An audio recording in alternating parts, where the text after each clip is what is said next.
Assalamualaikum warahmatullahi wabarakatuh. Kepada yang terhormat Bapak Haryadi Triwahyu Putra SEMM selaku dosen pengampu mata kuliah kewirausahaan.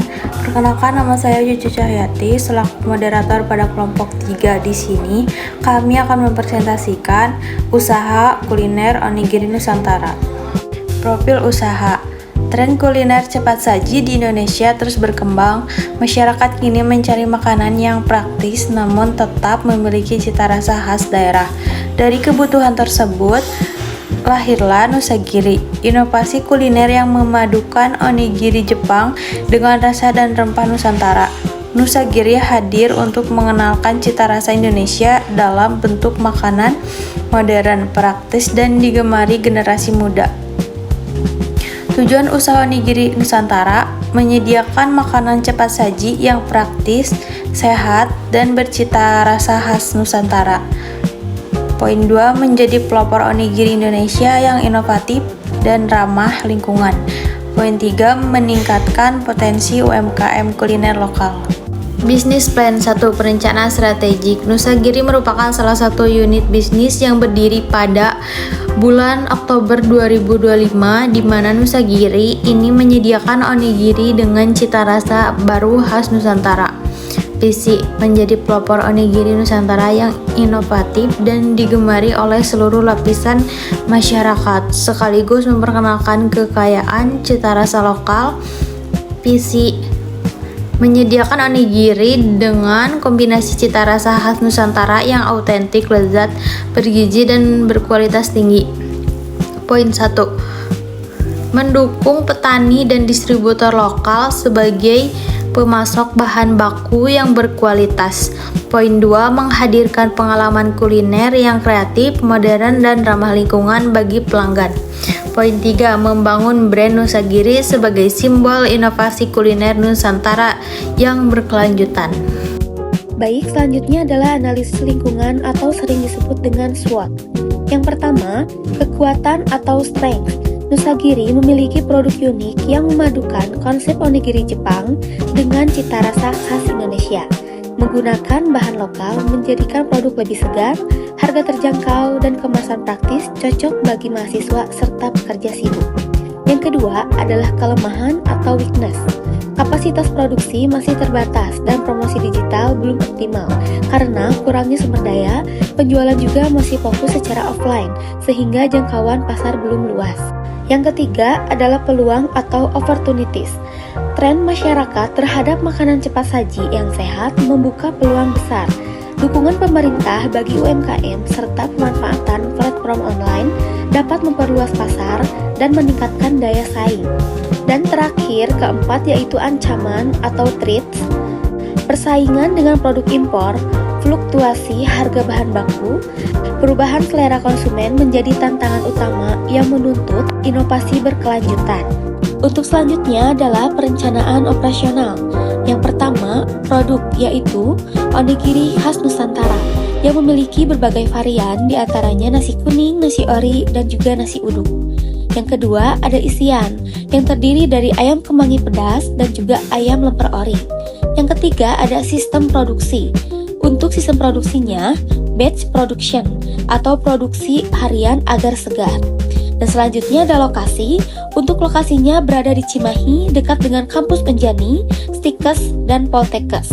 Selanjutnya ada fasilitas yang terdiri dari dapur, area kemasan, chiller, dan alat sealer.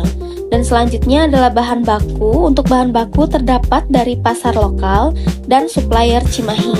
Yang terakhir ada teknologi. Teknologi yang digunakan yaitu Excel dan POS sederhana, promosi via Instagram dan juga TikTok. Untuk selanjutnya akan disampaikan oleh rekan saya.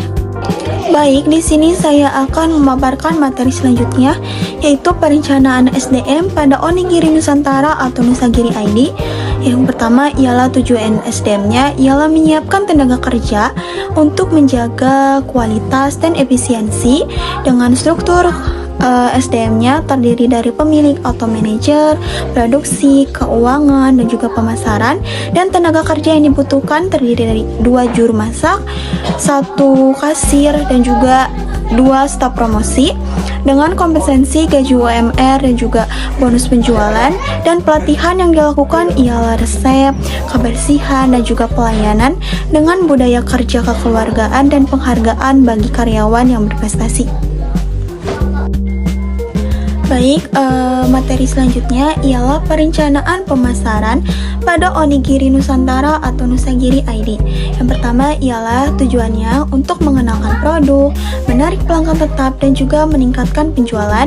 Dengan target pasar kami ialah mahasiswa, pekerja kantoran, dan juga masyarakat umum yang tidak sempat untuk sarapan pagi.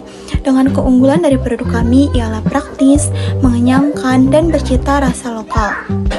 Dengan marketing mix atau 4P yang kami gunakan terdiri dari produk, yaitu Onigiri Nusantara dengan varian nasi uduk, nasi original, dan juga nasi kuning dengan isian ayam kemangi dan juga ayam lempar ori. Dengan harga yang kami tawarkan sejumlah atau sebesar Rp8.000 per satu buah. Dengan tempat yang kami lakukan untuk berjualan ialah di sosial media atau seperti Instagram, WhatsApp, GoFood, GrabFood, dan juga ShopeeFood, serta kantin kampus. Promosi yang kami lakukan ialah dengan mempromosikan di media sosial dan juga promosi pembukaan shop atau soft opening dan juga diskon pada setiap hari Jumat. Dengan anggaran promosi awal sejumlah Rp200.000 hingga Rp400.000 dan evaluasi mingguan yang kami lakukan ialah untuk memantau penjualan dan juga pelanggan tetap. Yang selanjutnya yaitu perencanaan keuangan. Aspek keuangan pada usaha Onigiri Nusantara menggambarkan kemampuan usaha dalam menghasilkan pendapatan, menutupi biaya operasional, serta memperoleh laba. Berdasarkan hasil produksi sebanyak 50 onigiri per hari dengan harga jual Rp8.000 per piece. Yang pertama, HPP atau harga pokok produksi. Total biaya bahan untuk 50 piece onigiri sama dengan Rp229.000. HPP per piece-nya yaitu Rp229.000 dibagi 50 sama dengan Rp4.580. Yang kedua yaitu pendapatan harian. Harga jual sama dengan Rp8.000, produksinya 50 piece. Pendapatan harian sama dengan Rp400.000. Yang ketiga, laba kotor harian. Laba kotor dikurangi pendapatan dikurangi HPP sama dengan Rp400.000 dikurangi Rp259.000 sama dengan Rp171.000 per hari. Yang keempat yaitu margin keuntungan 75%. 75% dikali Rp4.580 sama dengan Rp3.435. Rp3.435 ditambah Rp4.580 sama dengan Rp8.015. Maka harga jual untuk satu onigiri ialah sebesar Rp8.000. Saya Dialisti Hodija dengan NIM 23500911156 akan menjelaskan mengenai bisnis model kanvas pada Onigiri Nusantara. BMC dari bisnis Onigiri Nusantara ini yang pertama ada key activities. Key activities itu adalah aktivitas atau proses kunci bisnis tersebut. Key activities dari bisnis Onigiri Nusantara yaitu menghadirkan inovasi onigiri dengan cita rasa baru khas Nusantara. Jadi varian dari onigiri kita yaitu ada nasi kuning, nasi uduk, dan nasi ori dengan isian ayam kemangi dan ayam lemper ori. Selanjutnya pelayanan online maupun offline. Selanjutnya pemasaran digital dengan memanfaatkan sosial media. Jadi kita tuh memasarkannya lewat IG dan WhatsApp. Selanjutnya ada key resources, yaitu menciptakan nilai tambah bagi para pelanggan. key resources pada bisnis Onigiri Nusantara. Yang pertama adalah anggota kelompok 3, dapur produksi Nusagiri, dan inovasi khas Nusantara.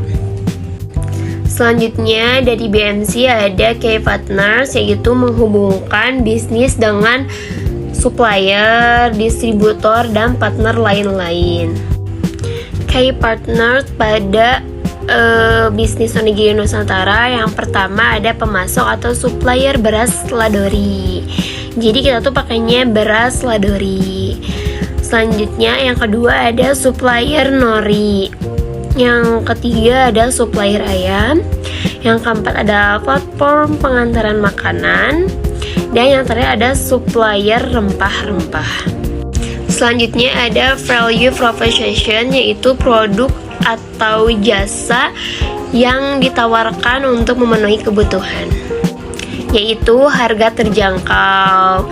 Kami menjual onigiri Nusantara dengan harga 8.000. Yang kedua, pelayanan ramah. Yang ketiga, motivasi baru gaya Jepang khas Nusantara. Yang keempat, fresh dan halal. Yang kelima, praktis dan mengenyangkan. Selanjutnya ada customer segment, yaitu siapa aja target pelanggan kami. Yang pertama ada semua kalangan usia. Yang kedua ada mahasiswa yang tidak sempat sarapan. Yang ketiga komunitas makanan Jepang Nusantara. Dan yang terakhir adalah pelanggan online melalui pesan antar ataupun media sosial. Selanjutnya customer relationship, yaitu kita harus menjaga hubungan dengan pelanggan supaya nyaman. Yang pertama adalah membangun hubungan baik dengan pelanggan. Yang kedua, respon cepat dan ramah. Yang ketiga, memberikan diskon dan bonus pada pembelian rutin. Selanjutnya ada cost struktur, yaitu struktur biaya apa saja yang kelompok kami keluarkan. Yang pertama ada biaya bahan baku. Yang kedua ada gaji karyawan. Yang ketiga adalah biaya operasional seperti listrik, air, dan gas. Selanjutnya ada revenue stream. Yang pertama penjualan onigiri secara langsung dan online. Yang kedua pesanan khusus seperti ulang tahun, acara kampus, atau acara lainnya bisa. Yang ketiga kerjasama dengan event tertentu. Yang selanjutnya yaitu kesimpulan. Secara keseluruhan, onigiri Nusantara merupakan bentuk inovasi kuliner yang mengadaptasi makanan khas Jepang menjadi lebih sesuai dengan cita rasa masyarakat Indonesia. Perpaduan konsep makanan praktis dengan sentuhan bumbu dan isian tradisional menjadikan produk ini memiliki karakter yang unik dan mampu bersaing di pasar makanan cepat saji. Berdasarkan analisis pasar, produk ini memiliki peluang yang baik karena tingginya permintaan makanan cepat saji yang praktis, terjangkau, dan mengenyangkan, terutama bagi kalangan pelajar, mahasiswa, dan pekerja. Sekian presentasi dari kelompok kami. Mohon maaf jika ada salah kata. Wassalamualaikum warahmatullahi wabarakatuh.